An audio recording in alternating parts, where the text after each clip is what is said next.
শান্ত এক বিকেল, কিন্তু হঠাৎ করেই আকাশে ঘনিয়ে আসে কালো মেঘ, আর মুহূর্তের মধ্যেই আকাশ থেকে নামতে থাকে বিশাল এক ঘূর্ণি, যেন আকাশের সঙ্গে মাটির সংযোগ ঘটাতেই এসেছে কোনো দানবীয় শক্তি। এই শক্তিশালী টর্নেডোটির ধেয়ে আসার এমন ভয়ঙ্কর দৃশ্য দ্রুতই ভাইরাল হয়েছে সামাজিক মাধ্যমগুলোতে।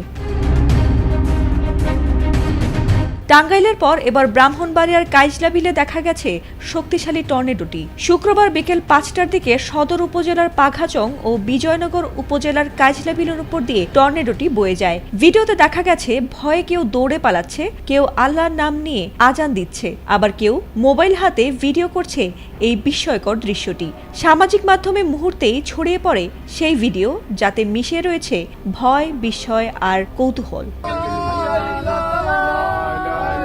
প্রত্যক্ষদর্শীরা জানিয়েছেন, বিকেলে হালকা বৃষ্টি হচ্ছিল, ঠিক তখনই দূরে দেখা গিয়েছে ঘূর্ণায়মান এক সরু রেখা। মুহূর্তেই সেটি মাটি ছুঁয়ে তৈরি করে ভয়াবহ এক ঘূর্ণি।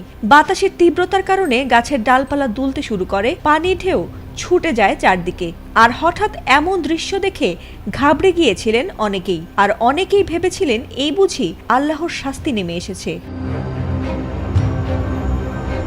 তবে সৌভাগ্যের বিষয় হলো, এই টর্নেডোটি খুব বেশি সময় স্থায়ী হয়নি। মাত্র কয়েক মিনিটের মধ্যেই সেটি দুর্বল হয়ে যায়, আর এখন পর্যন্ত কোনো বড় ধরনের ক্ষয়ক্ষতির খবর পাওয়া যায়নি। এ ব্যাপারে আবহাওয়াবিদরা বলেছেন, হঠাৎ গরম ও ঠান্ডা বায়ুর সংঘর্ষে টর্নেডো তৈরি হয়। মেঘের ভেতর বাতাসের ঘূর্ণন যখন নিচের দিকে নেমে আসে, তখন এই ভয়াবহ দৃশ্যের তৈরি হয়। বাংলাদেশের সমতল ভূমিতে এই ধরনের টর্নেডো বিরল হলেও মার্চ থেকে মে বা সেপ্টেম্বর মাসে এমন ঘটনা ঘটতে পারে।